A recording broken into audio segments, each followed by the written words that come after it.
میرے عزیز کچھ لوگ ایسے ہیں جن سے عذاب قبر ہوگا ہی نہیں. میرے رسول کریم صلی اللہ تعالی علیہ وسلم نے ارشاد فرمایا کہ جو اللہ کے رستے میں شہید ہو گیا، یہ سنن نسائی میں موجود ہے، اسے عذاب قبر نہیں ہوگا، بلکہ ایک حدیث میں تو فرمایا حساب کتاب ہی نہیں ہوگا، اللہ بغیر سوال جواب کے جنت عطا فرما دے. کچھ لوگوں کو لوگوں کی بخشش پہ بھی مسئلہ ہی بنتا ہے کہ کوئی بخشا نہ جائے.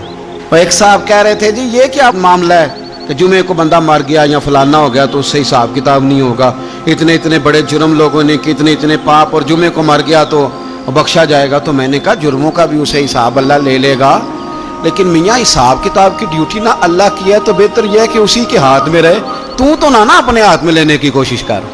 سنن ترمذی کی حدیث. ہمیں پتہ نہیں کیا مصیبت ہے، ہمیں پتہ نہیں کیا مسئلہ ہے.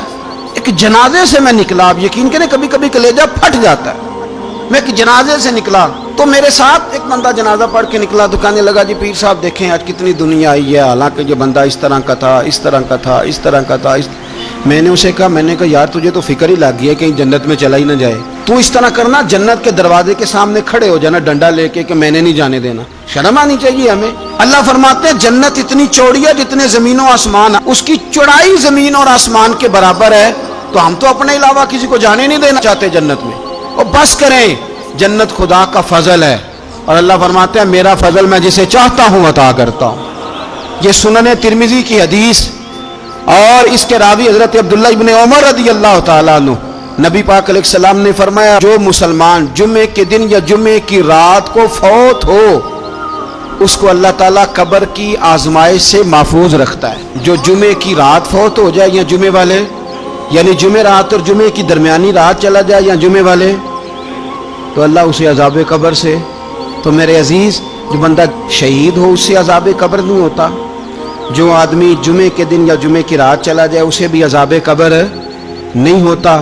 اور میرے رسول کریم صلی اللہ تعالیٰ علیہ وسلم نے فرمایا جو بندہ ایک دن اور ایک رات، یہ حدیث صحیح مسلم میں، سنن ترمذی میں، مصنف عبدالرزاق میں موجود ہے، ایک دن اور ایک رات اللہ کی رضا کے لیے اسلامی سرحد پہ پہرا دے. میں اور آپ سوئے ہوئے ہیں، لیکن وہ لوگ جو فوجی بارڈروں پہ کھڑے ہیں، دیکھو مدینے والے محبوب کس کس پہ کرم فرماتے ہیں. ساری عمر نہیں، 24-25 سال کی سروس نہیں، فرمایا ایک دن اور ایک رات اللہ کی رضا کے لیے جو اسلامی سرحد پر پہرا دے، مسلمانوں کو کافروں سے بچائے، رب اسے عذاب قبر نہیں دے گا، اسے اللہ تعالیٰ اپنے فضل سے معاف فرما دے گا.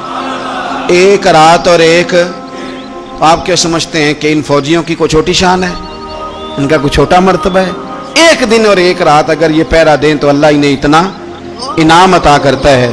اسی طرح سن لو، یہ ذرا غور سے سننا، ابن ماجہ کی حدیث، اور اس کے علاوہ مسند ابو یعلا میں موجود حدیث کے راوی حضرت ابو ہریرہ رضی اللہ تعالی عنہ، حضور صلی اللہ تعالی علیہ وسلم نے فرمایا جو شخص بیماری سے فوت ہوا، قربان جاؤں میرے محبوب نے بیماری کا نام ہی نہیں لیا، فرمایا کوئی بھی بیماری ہو، فرمایا جو آدمی بیماری سے فوت ہوا اللہ اسے شہادت کی موت عطا فرمائے گا، اور وہ عذاب قبر سے اور قبر کے امتحان سے بھی محفوظ رہے گا. اور حضور فرماتے ہیں اس کو صبح اور شام جنت کے باغوں میں سے رزق دیا جائے گا.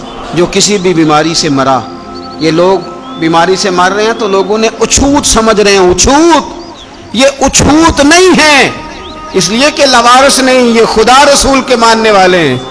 تم انہیں اچھوت کہہ رہے ہو اور مدینے والے رسول انہیں شہید فرما رہے ہیں. حضور نے فرمایا جو بیماری سے مرے شہید ہے، وہ قبر کے عذاب سے محفوظ رہے گا اور جنت کے باغوں میں سے اللہ رزق دے گا. لوگ کہتے ہیں دیکھو جی بڑا تانگ ہو کے دنیا سے گیا ہے، تو اس بندے کو بھی عذاب قبر نہیں ہوتا. اسی طرح جو بندہ سورہ ملک پڑھتا ہے، سنن ترمذی میں حضرت ابن عباس سے روایت ہے کہ حضور صلی اللہ علیہ وسلم کے ایک صحابی نے ایک جگہ خیمہ لگایا تو وہاں سورہ ملک پڑھنے کی آواز آتی، کوئی بندہ پڑھنے والا نظر نہیں آتا تھا. جب حضور کی بارگاہ میں عرض کیا تو فرمایا وہاں قبر تھی اور قبر کے اندر بیٹھ کے میرا صحابی سورہ ملک کی تلاوت کر رہا. اگر ہمیں خسرہ نمبر یاد ہو جاتا ہے نا اپنی جگہ کا، اور ہمیں پتہ ہوتا ہے کہ میرے والا حصہ کتنے کروڑ کا ہے، اگر ساری کہانیاں ہمیں یاد ہوتی ہیں تو سورہ ملک بھی ہمیں یاد ہو سکتی ہے. موبائل پہ اس کو ریکارڈ کر لیں، پھر اس کو سنیں، کبھی بھی سورہ ملک میں، اور ہمارے سلسلہ عالیہ میں تو سورہ ملک وظیفہ ہے، ہمارے الوظیفۃ الکریمہ میں اعلیٰ حضرت نے لکھا ہے کہ رات کو سورہ ملک اور سورہ یاسین کے بغیر سونا نہیں۔